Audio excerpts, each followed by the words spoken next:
connaissez et que nous transformons en plateau de télévision pour ces lives une fois par mois.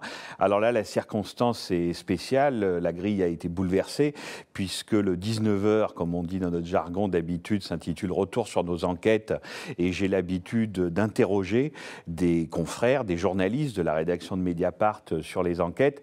Mais évidemment, depuis la mort de Rémi Fraisse, il a bien fallu faire autrement et donc nous nous sommes dit que cette soirée qui va se prolonger jusqu'à 22h30, 22h45, 23h sera en elle-même une alternative puisque ce soir le président de la République va parler, il va s'exprimer à partir de 20h30 sur TF1 et RTL face à des Français. Eh bien, nous avons évidemment maintenu, nous, notre soirée en direct de Mediapart qui donc est conçue jusqu'à 10h30, 11h, comme une alternative aussi à la parole présidentielle. Mais donc cette émission, cette première émission, avant le live de 20h30, est conçue comme un débat en deux parties. D'abord, toute l'histoire remonter le cours de ce projet, donc du barrage en lui-même, ça sera ce premier plateau. Et puis après, il y aura une intervention d'Edoui Plenel qui expliquera mieux que la façon dont je le fais en ce moment, le but de cette soirée. Et il y aura un deuxième plateau sur ce qui s'est passé autour de la mort de Rémi Fraisse et comment des semaines et des mois de violence et de tension entre les manifestants d'une part et les policiers de l'autre ont finalement conduit à ce drame qui non seulement était évitable, évidemment, mais même d'une certaine façon, c'est un drame qui était annoncé. Donc premier plateau avec Jadeline Garde, qui elle est journaliste à Mediapart, spécialisé dans les questions environnementales, avec Guillaume Cros. Bonsoir, vous êtes conseiller régional Europe Écologie Les Verts de Midi-Pyrénées. Ben Lefté, bonsoir, vous êtes porte-parole du collectif pour la sauvegarde de la zone humide du Testé. Alice Terrasse, vous êtes avocate au barreau de Toulouse et vous êtes l'avocate de France Nature Environnement Midi-Pyrénées. Et l'avocate du collectif. Et d'un certain nombre donc, de collectifs. Et donc quand je vous présente, on pourrait se dire, bon ben voilà, on a déjà compris, il y a des opposants au projet, des opposants à l'ouvrage, des opposants au barrage, donc, mais il n'y a pas de partisans. Alors Jade, un mot d'explication là-dessus, puisque j'ai dit débat, on a essayé de faire en sorte qu'il soit contradictoire, ce débat, et on n'y est pas forcément arrivé. Pourquoi ? Non, on n'y est même pas du tout réussi, puisque tous les élus socialistes que nous avons invités ont décliné notre invitation ou n'ont pas répondu à notre invitation. Nous avions d'abord invité le député Jacques Valax. Ensuite, face à son refus, le président de la région Midi-Pyrénées, Martin Malvy. Pas de réponse.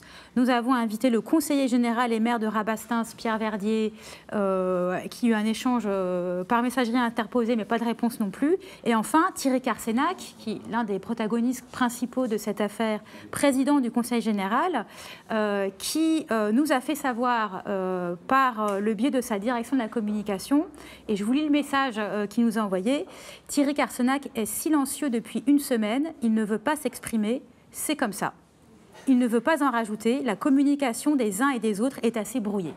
Donc nous regrettons évidemment cette absence qui aurait permis une discussion en effet contradictoire. Jade, quand il dit qu'il ne veut pas en rajouter, c'est que vous pensez qu'il y a une once d'autocritique, qu'il ne veut pas en rajouter sur ses propres propos ? C'est vrai qu'il a eu des déclarations qui ont été très mal perçues, et notamment juste après l'annonce de la mort de Rémi Fraisse, une déclaration très malvenue sur le fait que c'était vraiment stupide de mourir pour ses idées, et que peut-être qu'après, en effet, avoir dit cela publiquement, il a considéré qu'il valait mieux faire une petite pause de communication. Bon, enfin, en tout cas, on ne peut que regretter, parce que c'est vrai qu'ici, c'est toujours comme ça qu'on a travaillé, sur les faits, réunir les faits, et puis réunir des avis contradictoires, quoi. Il ne s'agit pas de faire un travail de pure communication. Donc c'est pas faute d'avoir essayé. C'est pas faute d'avoir essayé. Alors Ben Lefté, vous y étiez, vous, à la réunion de mardi, donc au ministère de l'écologie avec Ségolène Royal. Est-ce que vous pouvez nous dire ce qui s'y est dit et où nous en sommes ? Ce qui s'y est dit beaucoup de choses. C'était un rappel, chacun a rappelé un petit peu son positionnement, et c'était très tendu puisque toute l'introduction par les porteurs du projet, le conseil général et donc le député Valax aussi, qui est conseiller général, Ça a été assez avec des pics en direction de la ministre. Hein. Ils ont très mal vécu la façon dont la ministre s'est saisie du dossier, notamment les commentaires qui ont pu être faits sur des erreurs d'appréciation pour ce projet, sur les experts qui ont parlé d'un projet médiocre. Et donc il y a eu tout un moment. Elle-même sur Europe 1 a parlé d'un projet périmé, non, il me semble. Oui, dépassé en tout cas. Dépassé, voilà. Ouais. Donc ça lui a été rappelé à travers quelques pics de la part de ces acteurs du Conseil général. Bon, ça a été vraiment un tour de table où chacun a rappelé un peu pourquoi il avait ces positions-là, pour, contre, pourquoi il s'opposait ou il portait ce projet. Finalement, il n'y a pas eu de débat. De fait, la question était beaucoup plus quelle est la méthode aujourd'hui qui peut être trouvée pour avancer. La ministre, dans son introduction, avait proposé de remettre les gens autour de la table, qu'elle jouerait, elle, un rôle de facilitateur. Et il y a eu un consensus, on va dire, entre les différents acteurs pour dire, étant donné le point de crise dans lequel on est, il faut qu'un processus de dialogue s'engage. Nous, on avait appelé de nos voeux à ce dialogue. Donc, nous avons été très satisfaits à la fois de cette réunion et puis du fait que ça va se poursuivre la semaine prochaine donc dans le Tarn avec les différents acteurs. Mais est-ce qu'un dialogue suffit et est-ce que l'État fait aujourd'hui ce qu'il devrait faire pour vous sur ce sujet ? Est-ce qu'un dialogue suffit dans le contexte? Je pense qu'on ne pouvait pas aspirer beaucoup mieux. Pour nous, c'est une première victoire. Hein. Il faut se rendre compte que les porteurs de projets, le Conseil général, la Chambre d'agriculture, souhaitaient, eux, que le chantier reprenne le plus rapidement possible. Ils ont bien compris que les experts mettaient en cause la version initiale du projet, hein, reprenaient nos analyses à nous, les opposants. Le projet est surdimensionné, le projet n'est pas finançable par l'Union européenne. Voilà, les impacts ont été mal étudiés, etc. Donc, ils savaient qu'ils étaient obligés de reconnaître qu'on avait raison parce qu'ils ne pouvaient pas faire la démonstration qu'on avait tort. Par contre, dans les solutions qui sont proposées par le ministère, par les experts, il y a l'idée d'essayer de trouver une porte de sortie qui sauve la face du Conseil général, qui sauve la face de la FNSEA, qui ne fâche pas la FNSEA, et donc qui est de dire on n'a pas d'autre choix que de continuer à faire le même projet, mais on va changer son affectation à la fin, un peu plus d'eau pour la rivière, un peu moins d'eau pour l'irrigation, et puis comme ça on peut relancer le chantier. Et pourquoi la réunion qui s'est déroulée mardi au ministère, est-ce qu'elle ne s'est pas déroulée avant les événements d'il y a 8 jours et avant la mort de Rémi Fraisse? Est-ce que l'État a joué son rôle jusqu'à présent? Ça, évidemment que non. Nous avons alerté l'État il y a plus d'1 an déjà. Nous avons envoyé nos rapports montrant ces mêmes critiques du projet. À ce moment-là, l'État aurait dû jouer son rôle justement aussi de contrôle par rapport à ce que les acteurs locaux faisaient et venir effectivement envoyer ses propres experts. Nous avons demandé qu'il y ait des expertises indépendantes, puisque c'est le constructeur de barrage qui a fait toutes les études. Donc il a écarté à la fois les alternatives qui ne l'intéressaient pas, et puis il a exagéré, il a manipulé les chiffres pour justifier d'un gros barrage. Donc nous avions demandé que des études indépendantes soient réalisées. Si le ministre de l'époque, Philippe Martin à l'écologie, et le ministre Stéphane Le Foll pour l'agriculture, si l'un des deux avait eu un minimum d'écoute par rapport à notre alerte, ils auraient envoyé effectivement les experts à ce moment-là, et on aurait évité à la fois la mort de Rémi Fraisse, on aurait évité tous ces blessés pendant le chantier, ce saccage écologique et toutes ces tensions sur le territoire, parce qu'aujourd'hui, la population est vraiment divisée entre deux camps, et ça, on aurait pu... Et en même temps, est-ce qu'il n'aurait pas été en but à la critique de verticalité ou de centralisme, c'est-à-dire qu'une décision qui a été prise à un niveau local aurait été contestée par le ministère tout en haut? En fait, quand nous avons lancé les alertes, nous, il y a plus d'1 an, c'était avant que la préfecture n'autorise le projet, avant qu'elle ne signe les arrêtés préfectoraux. Et c'est à ce moment-là que l'État peut jouer un rôle de non-validation du projet. Ça a été le problème de Ségolène Royal quand elle est arrivée au gouvernement. Nous lui avons écrit très rapidement. J'ai rencontré, moi, sa conseillère et les services. Ils nous ont dit le coup est déjà parti. C'est-à-dire qu'à partir du moment où l'État a déjà validé le projet à travers la préfecture, il est très difficile pour l'État central de remettre en cause le projet, puisque c'est désavouer les services de l'État au niveau du Tarn qui ont, eux, validé le projet. Et donc l'État n'a pas joué son rôle au moment où il devait arbitrer en faveur ou pas du projet, en octobre 2013. Et à ce moment-là, les ministres, en tout cas, on ne sait pas encore aujourd'hui, peut-être que Mediapart pourra nous aider à en savoir un peu plus, sur qui a pris la décision en octobre 2013 d'autoriser le projet, malgré toutes les alertes. Mais en tout cas, c'est clair que l'État n'a pas joué son rôle à ce moment-là de contrôle d'un projet qui était mal ficelé au niveau local et qui aurait dû être stoppé à ce moment-là et réadapté dès octobre 2013. Mais quand même, Guillaume Cros, vous qui êtes élu régional, donc élu local, quand vous entendez aujourd'hui Ségolène Royal dire que au bout du bout, elle ne voudra pas prendre la place des élus locaux et qu'elle souhaite qu'ils restent au final les derniers décideurs sur ce projet, donc ceux qui au fond que la balle reste dans leur camp, est-ce que ça vous semble juste politiquement? Est-ce qu'il est légitime, juste et justifié que de nouveau ces élus locaux qui ont failli finalement face à ce projet et au conflit qu'il a créé soient toujours ceux qui décident à la fin? Je crois qu'il faut surtout mettre les conditions pour qu'on en sorte par le haut. Et je pense que le fait qu'elle fasse ce type de proposition ou qu'elle dise ce genre de choses, c'est aussi, je crois, pour permettre de passer à l'étape suivante. On a toujours dit qu'il était indispensable de relier les liens depuis le début. D'ailleurs, c'est dommage que ça n'ait pas été fait avant. La question que vous avez posée est très bonne. Il a fallu que, pour pouvoir remettre les gens autour de la table, il a fallu qu'il y ait un mort. Très clairement, sachant que très en amont, le collectif Ben Ladi avait demandé qu'il y ait cet échange-là. Il y a eu une grève de la faim qui était pour qu'il y ait cet échange-là, ce débat-là, y compris on avait poussé pour qu'il y ait un débat avec des médias sans qu'il y ait des opposants dans la salle, etc. Ça a été toujours une fin de non-recevoir. Donc voilà, je pense que il faut en sortir par le haut, il faut apaiser. Je crois que les responsables, que ce soit les élus ou le collectif, je crois qu'on a des positions très responsables. Les irresponsables, c'est effectivement les politiques qui, sur place, continuent à dire il faut que le barrage se fasse, il n'y a rien d'autre à faire. J'ai encore reçu aujourd'hui, il y a l'association des maires du Tarn qui appelle à manifester le 15 pour... voilà. Ce qui revient à ce qui va être un peu le fil rouge de toute la soirée jusqu'à 22h30 ou 23h, c'est quelle forme de démocratie et quelle forme de représentativité, parce que vous êtes vous-même un élu.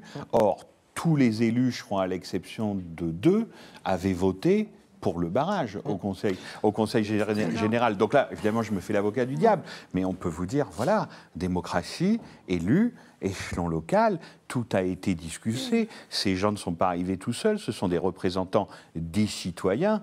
Et alors ?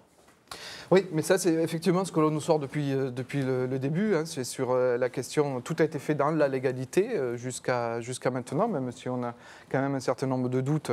Et je crois que le fait qu'on ait alerté, on voit bien que, aujourd'hui, on voit bien que, ça sera dit certainement tout à l'heure, mais la déclaration d'utilité publique, dans tous les cas, est dépassée.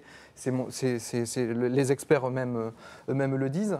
Donc, je crois qu'il faut que les élus, les vieux élus, je veux dire clairement le mot, des vieux partis, prennent bien conscience qu'on ne peut plus faire de la politique comme ça.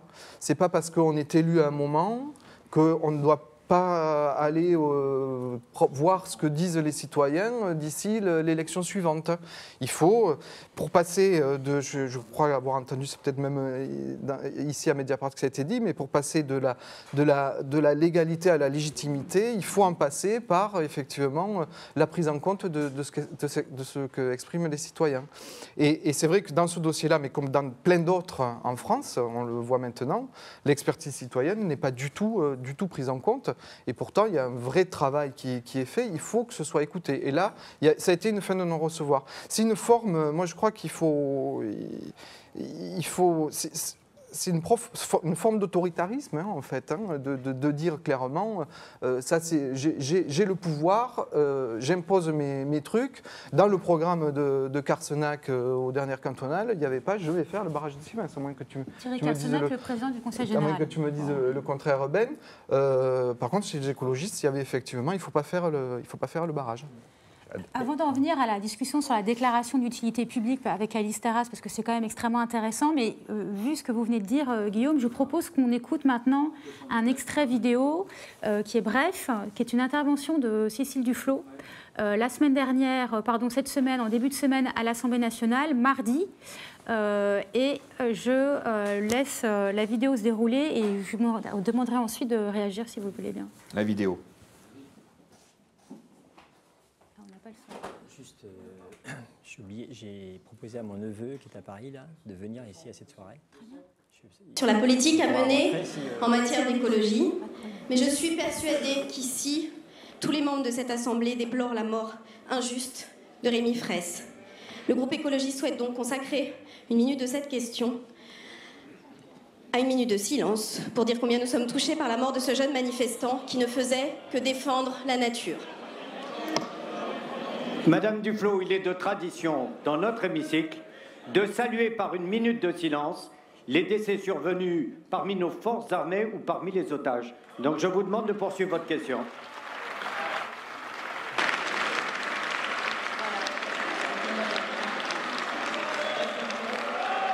Je vous demande de poursuivre votre question, Madame Duflot. Merci. Chacun a compris votre émotion, mais maintenant il faut poser votre question. Je vais devoir vous retirer la parole, Madame Duflot. Voilà, une Cécile Duflot visiblement émue, un Claude Barthelot visiblement très embarrassé. Donc le groupe Europe Écologie Les Verts a été le seul à se lever dans l'hémicycle. Et donc finalement, elle a posé sa question et la minute de silence n'a pas été respectée. Ouais. Enfin, il n'y a pas eu de minute de silence. Voilà, c'est une fin de non-recevoir et il y a vraiment le refus, un choix clairement entre nos morts et vos morts, pour dire ça de manière un peu cruelle. Quand vous entendez cette intervention à l'Assemblée nationale après ce que vous venez de dire sur l'autoritarisme de certains élus, comment vous interprétez ce type d'échange ? D'abord, moi, c'était très digne et il fallait le faire. Il fallait faire cette tentative de minute de silence parce que, quand même, on a essayé de nier la mort de ce jeune. Il est mort pendant des affrontements avec la police à un certain moment, dans un certain contexte. On y reviendra peut-être tout à l'heure. On a fait comme si cette... Enfin, moi, j'ai au moins au début et même ensuite, en ce début de semaine, entre autres, on a fait comme s'il n'y avait pas eu de mort. On est prêt, certains élus locaux, je parle de Jacques Valax, mais il y en a d'autres, sont prêts à aller construire la digue sur la flaque de sang du jeune qui est mort donc de Rémi. Et je pense qu'il faut le dire, il faut le rappeler, il y a quand même quelqu'un qui est mort là. D'autant plus que c'est un article dont on va parler tout à l'heure avec Louise Fessard, mais un article a été mis en ligne sur Mediapart, un article signé Michel Deléan, qui s'intitule « Sivins, la faute des gendarmes, le mensonge de l'État » et qui donne énormément d'éléments non seulement nouveaux, mais accablants sur ce qui est arrivé à Rémi Fraisse, c'est-à-dire ce que révèle l'autopsie, et puis par ailleurs, comment s'est organisé ce dont vous parliez, c'est-à-dire ce silence assourdissant de l'État, cette non-réaction, cette espèce de déni qui a quand même duré 48 heures. Donc là, les éléments continuent à affluer, et d'ailleurs on peut penser que si les journalistes et les Français d'ailleurs qui sont en face de lui font correctement leur travail, tout à l'heure à 20h30 sur TF1 et RTL, François Hollande sera interrogé sur la question. Mais on va beaucoup y revenir. Jade. Donc on voit bien, encore une fois de manière peut-être caricaturale, mais en même temps ça s'est produit et pas n'importe où à l'Assemblée nationale, on voit bien l'affirmation d'une forme de cécité, de fermeture de certains dirigeants politiques, en l'occurrence le président de l'Assemblée nationale, à l'enjeu très fort et dramatique de ce décès de Rémi Fraisse. Derrière, il y a aussi autre chose, il y a le refus de représentants, d'élus et de dirigeants de services administratifs de revenir sur une décision qui a été prise en toute légalité, la construction d'un ouvrage qui est ce barrage de Sivins. Mais vous, Alice Terrasse, qui êtes avocate, spécialiste de droit, en vrai, si on regarde quelles sont les possibilités aujourd'hui d'agir juridiquement pour l'État, si le gouvernement le souhaitait, est-ce que l'État pourrait annuler ce projet de barrage aujourd'hui ? Bien évidemment. Il ne faut pas perdre de vue que ce barrage n'est pas venu comme ça. Ben l'a rappelé, il est issu d'autorisations administratives. Il n'y en a quand même pas moins de 4 qui ont été délivrées pour ce barrage. Et à titre principal, bien, la fameuse déclaration d'utilité publique, celle qui parle le plus évidemment à tout le monde, puisqu'elle porte bien son nom, c'est l'utilité publique de ce projet. Et j'en ai une autre, la déclaration d'intérêt général de ce projet. Ce sont des décisions administratives. Et il faut bien comprendre qu'à tout moment, des décisions administratives qui ont été prises par les préfets des départements concernés, préfet du Tarn et du Tarn-et-Garonne. Qui représentent l'État dans les régions. Qui représentent l'État au niveau départemental. Donc ce sont des décisions d'État. En droit, c'est très simple. Quand on a pris une décision, on peut à tout moment l'abroger.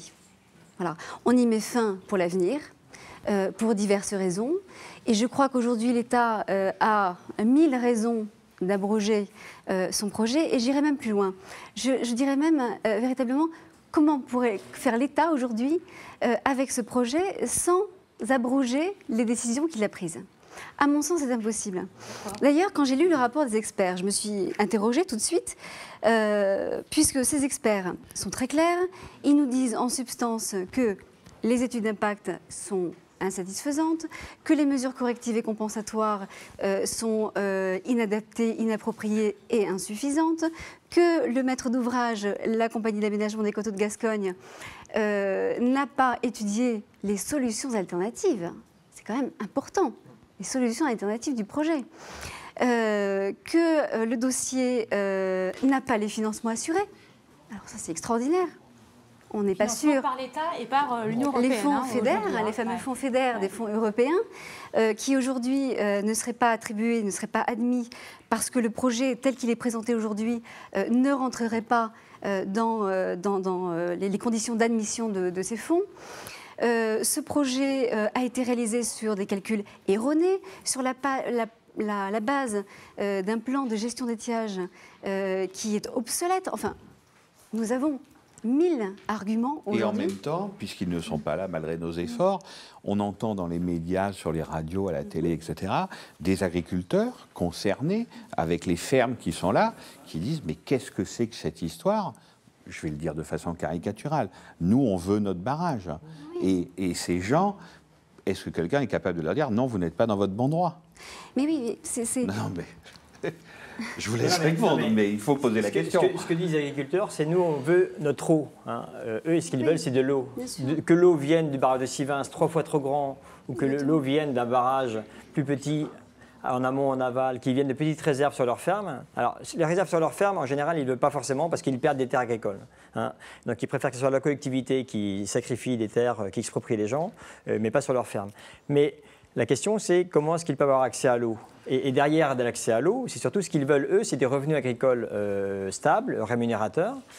Aujourd'hui, le Conseil général du Tarn leur donne accès à l'eau quasiment gratuitement pour améliorer leur rendement et donc leurs revenus. Nous considérons qu'il y a d'autres moyens d'améliorer leurs revenus. Bon, on en parlera peut-être sur les alternatives tout à l'heure. Mais voilà, la question des agriculteurs, nous, on ne conteste pas le fait qu'il y ait un besoin d'eau sur le territoire. On dit que le projet de barrage de Sivins, c'est complètement inadapté. Il est beaucoup trop gros, au mauvais endroit, il coûte beaucoup trop cher.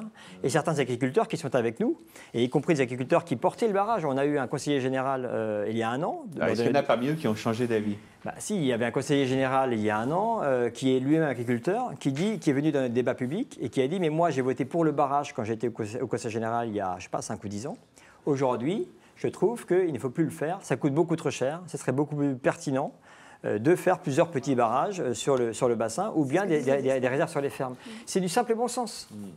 La difficulté, la difficulté... Et ce que j'ai du mal à saisir, pardon, et je pose aussi la question à l'avocate, c'est comment une déclaration d'utilité publique ou une déclaration d'intérêt général en un temps aussi court, il s'est passé quoi ? Un an et demi. Comment ça peut changer du tout au tout ? C'est-à-dire, ce qui a été considéré il y a 1 an et demi comme d'intérêt général ou d'utilité publique, boum, ça ne l'est plus ? Non, oui, mais vous posez une question fondamentale du dossier.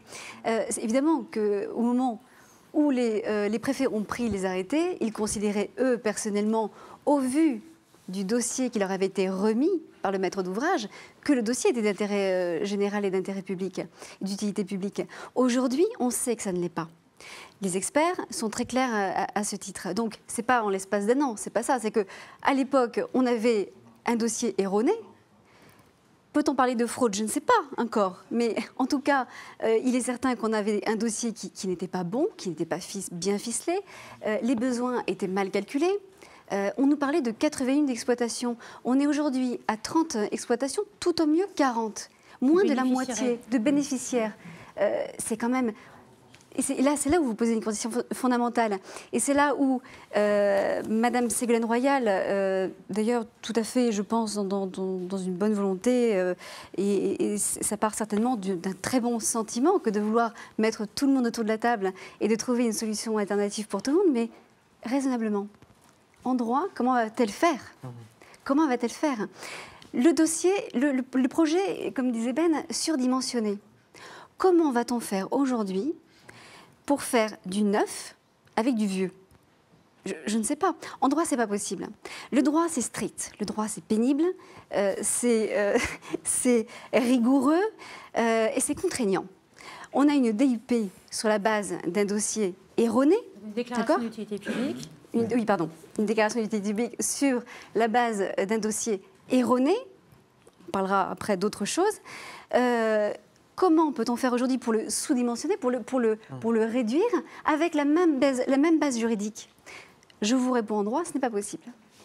Donc, de toute façon, l'État va devoir prendre ses responsabilités et abroger ses arrêtés. Alors, il y a un mot qui n'a pas encore été prononcé, ou plutôt deux mots pour l'instant, c'est conflit d'intérêt. Voilà. Et ce conflit d'intérêt, pour le résumer en quelques mots, est lié à la compagnie d'aménagement des coteaux de Gascogne, qui a été à la fois l'auteur d'une étude préalable première au barrage et aujourd'hui le maître d'ouvrage de ce barrage. Et ça va même plus loin que ce premier constat, car c'est une société d'économie mixte dont la composition du conseil d'administration est tout à fait intéressante, puisqu'on y retrouve principalement des élus départementaux, des élus régionaux, et qui sont pour beaucoup, on peut le dire, des barons locaux, PS ou radical de gauche. Et ça va même de manière, on peut être encore plus précis à ce sujet. Le président du conseil d'administration, Francis Daguzan, est également vice-président du conseil général du Gers. À ses côtés, on trouve un monsieur André Cabot, qui lui est vice-président du conseil général du Tarn, membre du conseil d'administration de l'agence de l'eau, qui finance la moitié du projet de barrage de Sivins. Est-ce qu'on n'a pas là un problème initial et originel qui explique ce que vous décrivez tous ici, à savoir qu'une déclaration d'utilité publique ait pu être déclarée sur un projet dont le dossier est aussi faible? Réalisé en famille, on va dire. En famille, vous dites. Voilà. Oui, alors il faut faire attention, je crois, quand même, au terme. Les sociétés d'économie mixte, ça existe en France, c'est autorisé. Et leur nature propre, justement, c'est d'être essentiellement composées d'élus. Hein, il y a en effet un conseil d'administration au syndical, il y a des élus. Ça, c'est pas interdit. C'est pas ça qui pose difficulté. À mon sens, ce qui pose difficulté dans ce dossier, c'est d'avoir dans cette affaire des personnes qui ont de multiples casquettes et qui ont pas seulement ces casquettes, c'est qu'ils ont pris part à des votes, ils ont vendu le projet et finalement la boucle est bouclée. Nous avons par exemple, comme vous le disiez à très juste titre, des personnes qui sont à la fois...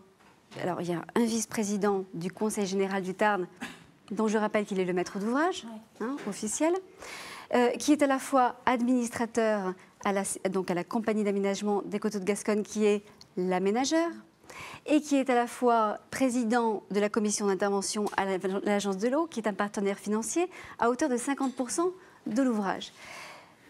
Cette personne a également d'autres casquettes, puisqu'elle participe à des commissions consultatives, comme le CODERST, qui a eu à se prononcer sur ce projet, et qui par 2 fois s'est exprimé sur le projet publiquement, en réunion, a vendu le projet, l'opportunité, sa faisabilité, et qui a pris part au vote.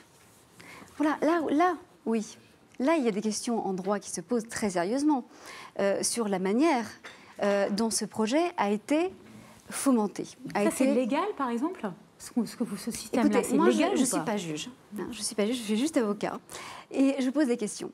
J'ai posé déjà la question à un juge. Un juge des référés qui est le juge de l'évidence, donc c'est un petit peu difficile. Mais la question, de toute façon, devra être tranchée. À mon sens, non. À mon sens, il y a conflit d'intérêts. Mais c'est mon avis personnel. Et je ne peux pas aller au-delà, évidemment, et ce serait diffamatoire. Les mots conflit d'intérêts résonnent assez mal avec ceux d'utilité ou d'intérêt public. Ah ben complètement. Complètement. Mais ce qu'il ne faut pas oublier non plus, c'est aussi la manière dont a été construit ce projet depuis le départ. Ce n'est pas un projet qui date d'il y a 5 ans ou 10 ans. C'est un projet qui date du début des années 90, où on a la fameuse compagnie d'aménagement des coteaux de Gascogne qui s'autodésigne. C'est assez extraordinaire d'ailleurs dans les documents de le lire. Maître d'ouvrage du projet. Bon.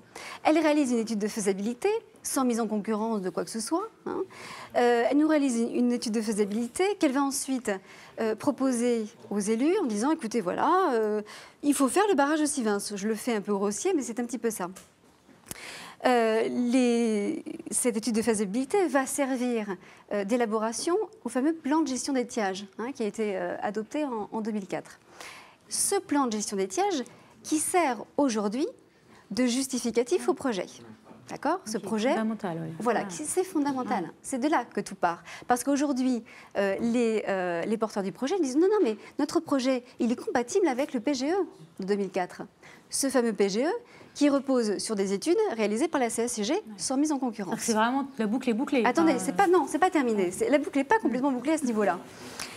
Déjà, il y a un problème juridique. C'est clair que l'étude de faisabilité devait être soumise à concurrence. Ça n'a pas été le cas.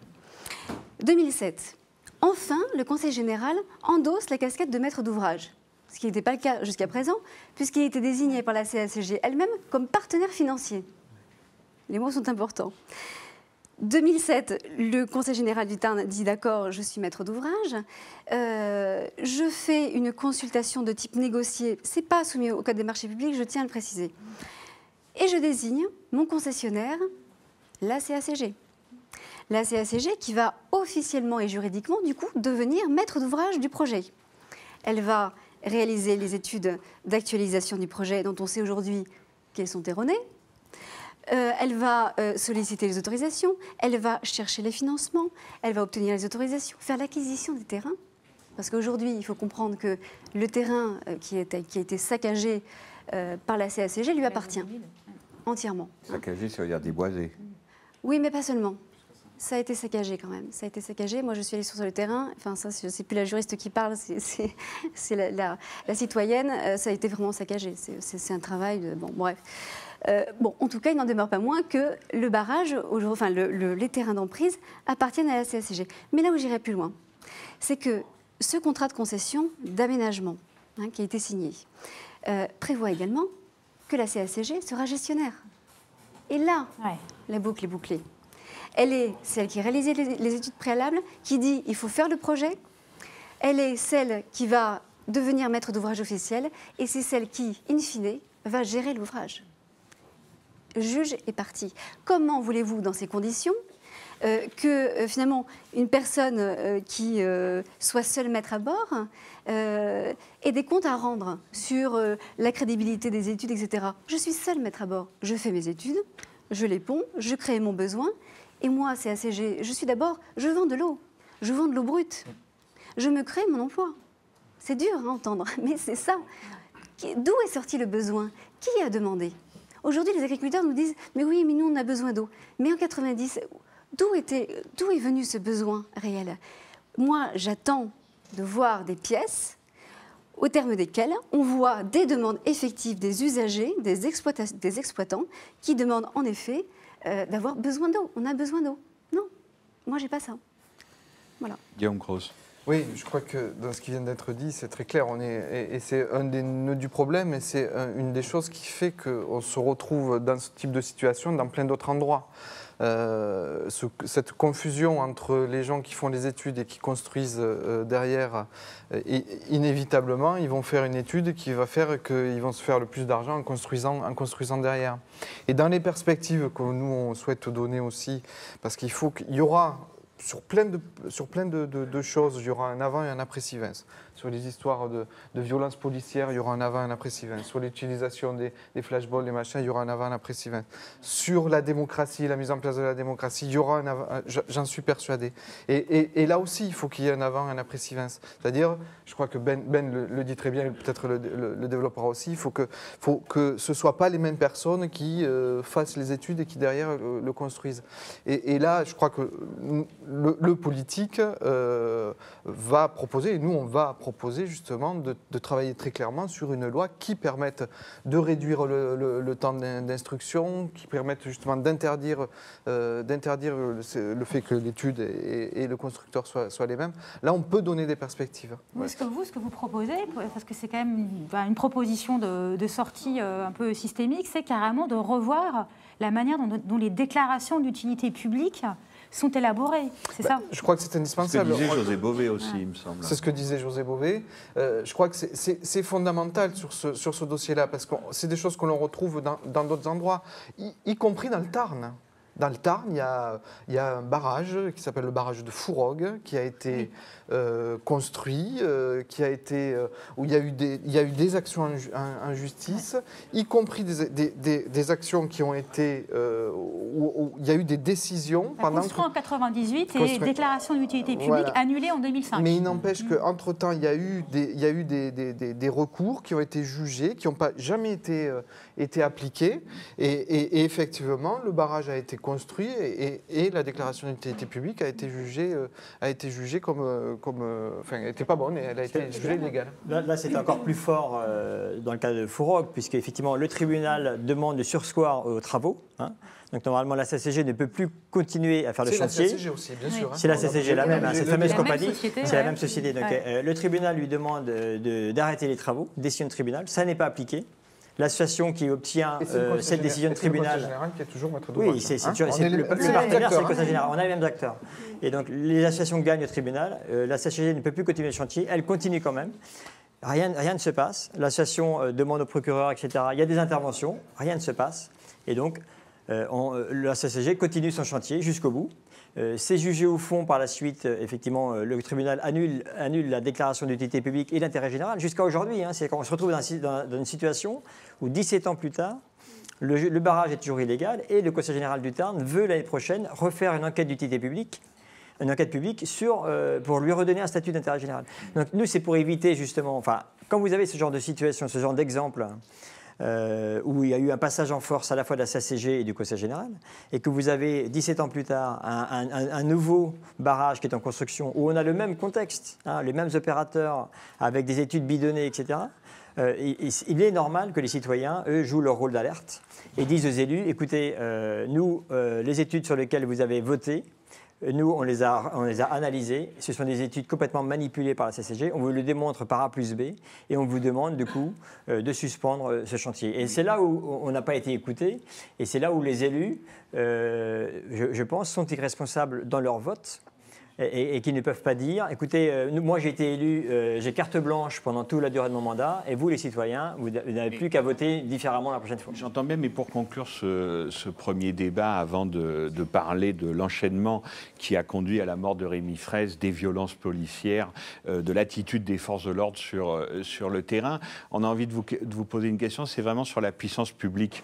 Parce qu'évidemment, vos opposants et les partisans du barrage, et ça sera pareil pour Notre-Dame-des-Landes, et ça sera pareil pour l'autre barrage auquel vous faisiez allusion, et ça sera pareil pour le TGV Paris-Lyon, et avec le Val de Suse, va-t-il être massacré ou pas par le passage du train, etc.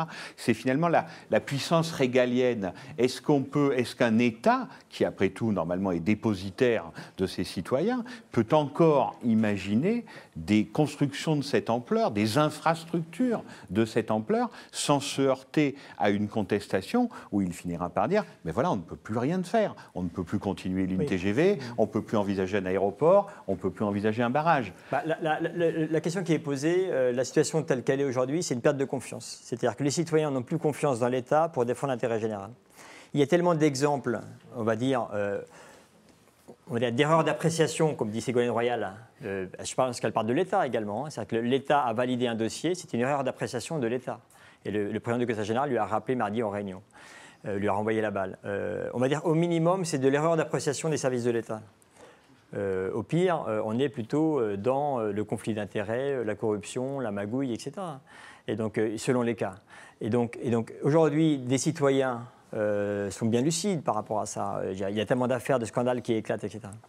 Donc, et vous ne pensez pas que c'est aussi un problème d'échelle et d'échelle démocratique? Il y a une perte de confiance du fait que l'État défend toujours l'intérêt général et sur le fait que régulièrement, il y a collusion entre les représentants de l'État au niveau local, un certain nombre d'intérêts économiques, un certain nombre d'acteurs locaux. Et je pense que dans le cas de l'affaire du Sivens, une préfète qui autorise le projet, qui signe les accords, les arrêtés préfectoraux en octobre 2013, elle a sans doute une couverture au niveau national, mais elle est aussi sous pression, on le sait, très proche de la FNSEA à ce moment-là.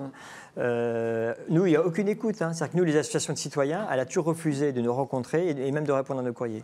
Donc il y a vraiment un parti pris de l'État à ce moment-là, qui est de pousser à ce projet. Et donc, si j'ai même bien compris, d'écouter la FNSEA et pas du tout la Confédération paysanne. Mais bien sûr, oui. Oui, c'est-à-dire qu'on choisit aussi son syndicat. Et pas l'autre. Ouais. Un mot là-dessus? Non, je crois que effectivement, je disais qu'il y aura un avant et un après Sivens, mais pour d'autres choses aussi. Je crois qu'effectivement, l'État, les décideurs politiques ne pourront plus faire comme avant. On est obligé d'en passer, et je crois que là aussi la loi peut faire avancer les choses. On est obligé d'en passer par une concertation différente, une prise en compte beaucoup plus importante de l'expérience citoyenne et de l'expertise citoyenne, y compris sur des gros projets. Parce que souvent, quand il y a blocage, c'est qu'à un moment donné, il n'y a pas du tout eu cette démarche-là de la part des autorités. C'est vrai à Sivens, mais c'est vrai aussi dans d'autres endroits. Donc je crois qu'on doit, et là la loi doit pouvoir nous y aider. Un mot. Oui, un mot, simplement, juste rebondir justement sur cette question de légitimité à un moment donné, de se dire pourquoi l'État finalement, pourquoi le préfet est allé jusqu'au bout. Moi je trouve que dans le dossier de Sivens, elle se pose d'autant mieux que nous avions eu avant l'alerte citoyenne, il y avait des alertes de personnes, on peut dire, qui sont intervenues en toute objectivité. C'est des organismes consultatifs, je pense au CNPN, Conseil national de protection de la nature, excusez-moi, qui a été consulté quand même par 2 fois. Sur les fameuses dérogations de destruction d'espèces protégées, de capture, de déplacement et destruction d'habitat. Le CNPN, qu'est-ce qu'il dit? Il dit votre projet, ne le faites pas. Ne le faites pas parce que le bilan coût-avantage, il est négatif. Vos mesures compensatoires, elles sont insuffisantes. Vos mesures correctives sont inadaptées. Les alertes étaient là. Nous avons le CSRPN aussi, le Conseil scientifique régional, que vous connaissez parfaitement, qui lui nous avait dit bilan coût-avantage négatif.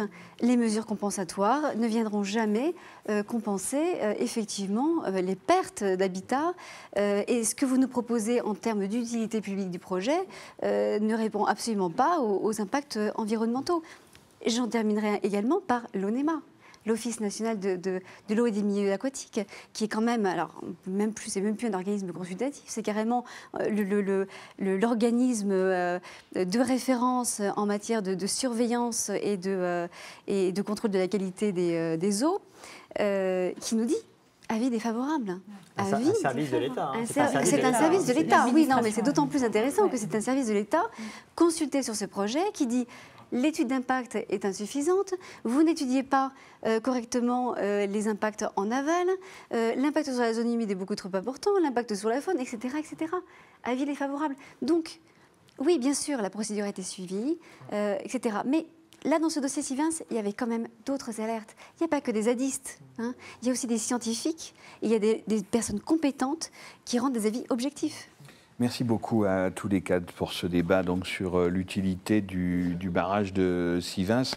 On va continuer dans quelques minutes sur ce qui s'est passé avec la gestion des forces de l'ordre et comment plusieurs semaines et de mois de harcèlement, voire de violences policières, ont finalement conduit à la mort de Rémi Fraisse, ce jeune homme de 21 ans. Mais je vais laisser la parole à Edoui Plenel. Il est installé là-bas et il va vous dire beaucoup mieux que moi tout à l'heure ce qu'essaie de faire Mediapart ce soir, non seulement en informant, en faisant ces débats sur tout ce qui s'est passé à Sivens, mais aussi en interrogeant cette crise démocratique, cette différence entre légalité et légitimité dont vous parliez tout à l'heure, et donc finalement une soirée alternative. Edoui.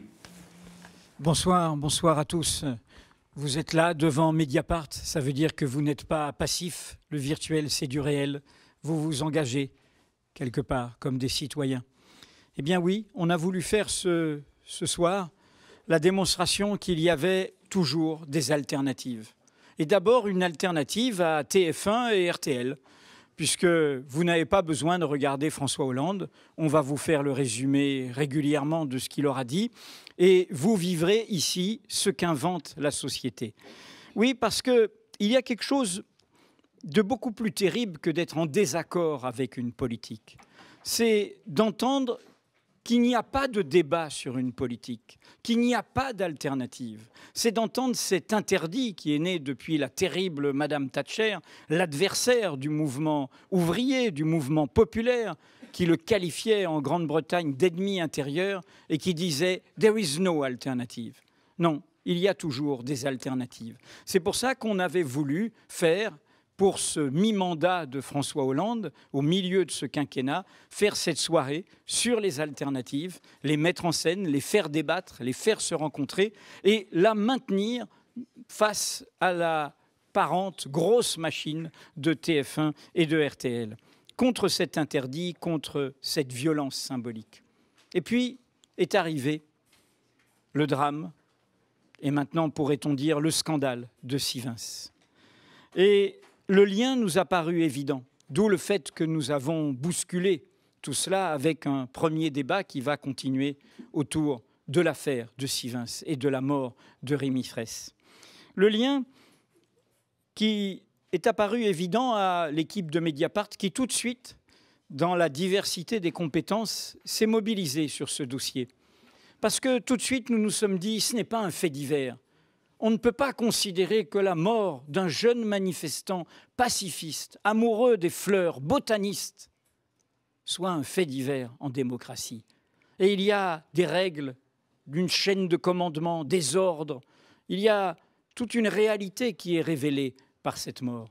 Alors nous enquêtons, nous travaillons, et en même temps, en parlant de Sivens, nous rappelons que les alternatives s'inventent toujours dans les résistances. On dit non pour inventer un oui. La gauche le sait ou devrait le savoir, même au pouvoir. Car si elle est au pouvoir, c'est parce qu'il y a eu des luttes. C'est parce qu'il y a eu des combats. Des combats contre des lois injustes, contre des décisions autoritaires, contre des violences policières, contre une démocratie bafouée, contre des libertés violées. Il n'y avait pas de syndicats dans les entreprises, de droit à pénétrer les entreprises pour les organisations de défense des salariés avant la grande grève de mai 68. Il n'y avait pas de liberté des ondes avant le combat des radios libres qui violaient la loi, qui s'insurgeaient contre cela.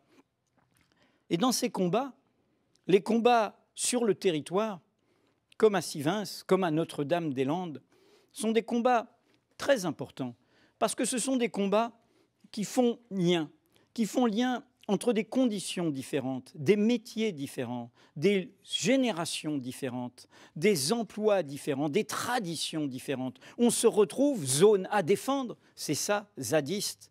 Et on se retrouve en étant paysans, étudiants, scientifiques, chercheurs, ouvriers, et ainsi de suite. On se retrouve dans un monde commun. Pour la gauche, dans son histoire, celle qui a permis à la génération de François Hollande d'arriver au pouvoir et de tous ceux qui l'entourent, qui se souvient de Plogoff, la bataille contre cette centrale nucléaire qu'on voulait mettre dans un des plus beaux paysages de Bretagne, et qui se souvient bien sûr, le film qui le rappelait, diffusé entre autres sur Mediapart, a été un immense succès, du Larzac, tout un territoire mobilisé, une longue durée qui a fait bouger, qui a émancipé, qui a porté des idéaux de solidarité. Au lieu de quoi, nous avons eu le spectacle, ces dernières semaines, des pouvoirs les plus conservateurs. C'est une très vieille histoire entre le désordre et l'injustice. Il y a ceux qui, face à un désordre, qui parfois peut être un désordre pour souligner justement ce qui ne va pas, disent « faites cesser ce désordre, fût-ce au prix d'une injustice, peu importe, et quelle pire injustice que la mort d'un homme ». Et puis il y a ceux, normalement ce sont les progressistes, ce devrait être la gauche, toute la gauche, qui disent « mais derrière ce désordre, il y a des injustices, occupons-nous de l'injustice, réfléchissons, discutons ». Nous n'avons eu aucun mot de cet ordre depuis la mort de Rémi Fraisse, sans parler d'avant. Aucun mot de réflexion, de discussion, de souci, que de l'indifférence, que du mépris. Et donc ils ont eux-mêmes créé le désordre de l'injustice. Ils ont préféré l'injustice au désordre. Alors pour rendre hommage à Rémi Fraisse, qui n'est pas un dommage collatéral, qui n'est pas un accident, qui n'est pas un incident, il faut au contraire louer ceux, faire parler, écouter ceux qui inventent en luttant dans le souci du bien commun. C'est la terre commune dans les combats écologistes, le souci de la nature à laquelle nous sommes liés et donc de la préservation de notre avenir, contre ceux qui exploitent, contre ceux qui détruisent. Mais c'est aussi les mêmes combats sur le travail, sur l'hospitalité, sur les discriminations, sur la solidarité internationale. Dans ces combats, la jeunesse, pas forcément toute la jeunesse, elle est diverse, elle est plurielle elle aussi, mais la jeunesse donne souvent l'exemple. Pourquoi ? C'est tout simple et c'est vieux comme le monde.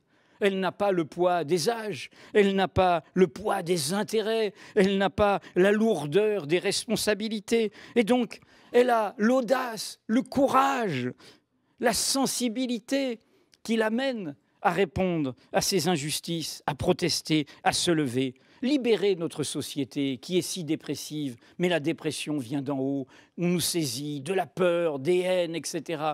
C'est écouter cette jeunesse, c'est lui faire confiance. Cette jeunesse à laquelle, rappelez-vous, François Hollande avait dédié son quinquennat 2 ans et demi après. Qu'en est-il? Qu'ont-ils fait de cette jeunesse, de notre jeunesse? Il y a une phrase sur laquelle je voudrais terminer. Bien sûr, l'itinéraire politique de la personne qui l'a prononcée peut montrer qu'il l'a parfois contredite, mais cette phrase est importante, car c'est comme cela que la gauche qui s'était discréditée face à la jeunesse, justement, dans les années 50, 60, que la gauche de gouvernement, comme l'on dit, s'était reconstruite. C'est une phrase du 8 mai 1968, à l'Assemblée nationale. Quand la jeunesse fait des dégâts, elle fait des barricades, elle casse, elle se révolte, mais elle ne tue personne, elle, la jeunesse, face à ceux qui sont surarmés. Eh bien, cet homme disait ceci: si la jeunesse n'a pas toujours raison, une société qui la méconnaît et qui la frappe a toujours tort. Voilà ce que, depuis les forces de l'esprit, François Mitterrand, car c'est lui, dit à nos gouvernants d'aujourd'hui qui se prétendent ses successeurs. Merci beaucoup, Edoui. Jean-Hugues Matteli, bonsoir. Vous êtes officier de gendarmerie, lieutenant-colonel, je crois. Absolument. C'est ça.